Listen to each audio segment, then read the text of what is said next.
মধ্যপ্রাচ্যে যুদ্ধের জেরে গেল ২ মাসে দেশে ক্রুড অয়েলের নতুন কোনো চালান আসেনি। অথচ এই ক্রুড অয়েলই দেশের রাষ্ট্রায়ত্ত একমাত্র তেল পরিশোধনাগার ইস্টার্ন রিফাইনারি লিমিটেডের প্রধান কাঁচামাল।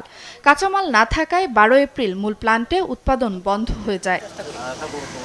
২৪ দিন বন্ধ থাকার পর বৃহস্পতিবার থেকে আবারও চালু হচ্ছে ইস্টার্ন রিফাইনারি পিএলসি।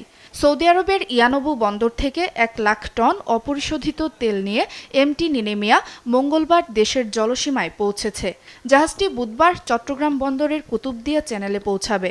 সবকিছু ঠিক থাকলে বৃহস্পতিবার থেকে পুরোদমে উৎপাদনে ফিরবে ইয়ারেল।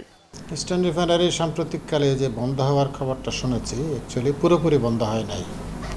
তার একটা বড় ইউনিট হয়তো বন্ধ ছিল, কিন্তু আরও দুটা অক্সিলারি ইউনিট কিন্তু চালু ছিল, যেগুলোর মাধ্যমে অকটেন, বিটুমিন এগুলো প্রোডাকশন হচ্ছিল। আগামী ২-১ দিনের মধ্যেই ১ লাখ টনের একটা পার্সেল আসার কথা ইস্টার্ন রিফাইনারিতে, এবং আমার সর্বশেষ জানা মতো এটা আসছে। সেটা দিয়ে আরও অন্তত ২৫ থেকে ৩০ দিন চালু থাকার কথা।